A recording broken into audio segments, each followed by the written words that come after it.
to reporters. In focus. The U.S. Deputy Energy Secretary Daniel Poneman said the United States and Russia are planning to enhance cooperation in nuclear reactor design, as well as maintaining joint efforts to prevent nuclear materials from falling into the wrong hands, such as terrorists. As the Washington Post reports, after nuclear energy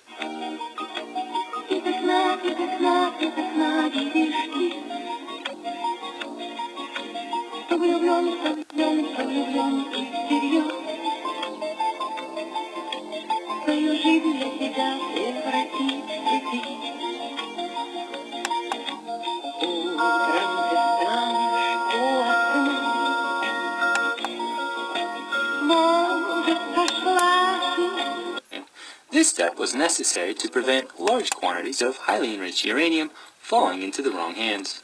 Fears persist that badly secured uranium, once obtained by terrorists or criminal elements, can be extracted and used in a process that could cause a nuclear explosion. Despite Russia and U.S.'s efforts to safeguard the fuel, the threat that criminal and extremist organizations will get their hands on highly enriched uranium is still there. In Focus spoke about the ongoing threat of nuclear terrorism with Sergei Rogov, director of the Institute for the U.S. and Canadian Studies at the Russia. There's a problem of nuclear terrorism. There is a threat that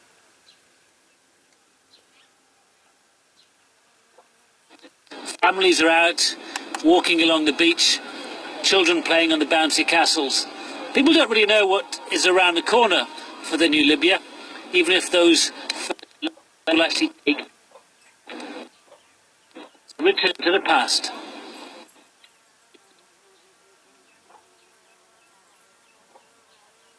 Awarded the rights to host this year's European football championship.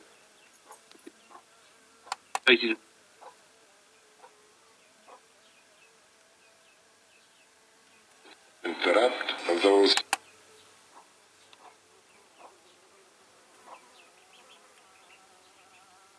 there is much progress To the International Atomic Energy Agency's database from July 2010 to June 2011, members of the IAEA reported 172 incidents to the database, with almost a third of the nuclear material reported as non-recovered. This is why reactors with low-enriched uranium are a much safer option. However, the process of upgrading the reactors is not a fast process and requires a maximum level of international cooperation. Poneman told reporters after the talks, "We're talking about the situation in which a matter of kilograms of this material is highly dangerous and could be used for terrorist."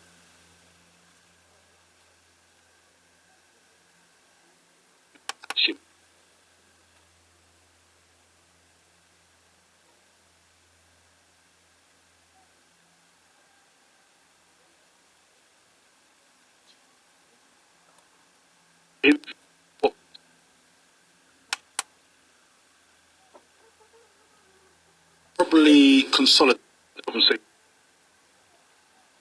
Believed as a footballing man first and foremost. Once the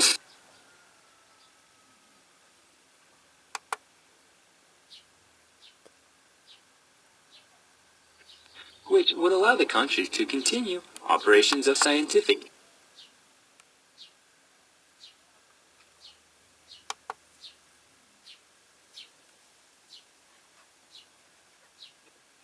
expected to be ready for signing in September. The agreement will kick in 2014, when Russia will convert one or two of its reactors from highly enriched to low-enriched uranium. Russia has already halted 9 out of 27 research reactors fueled with high-enriched uranium, while the U.S. has stopped or converted to low-enriched uranium 20 out of 27 of its reactors. The working group also said it began working on a fundamentally new intergovernmental agreement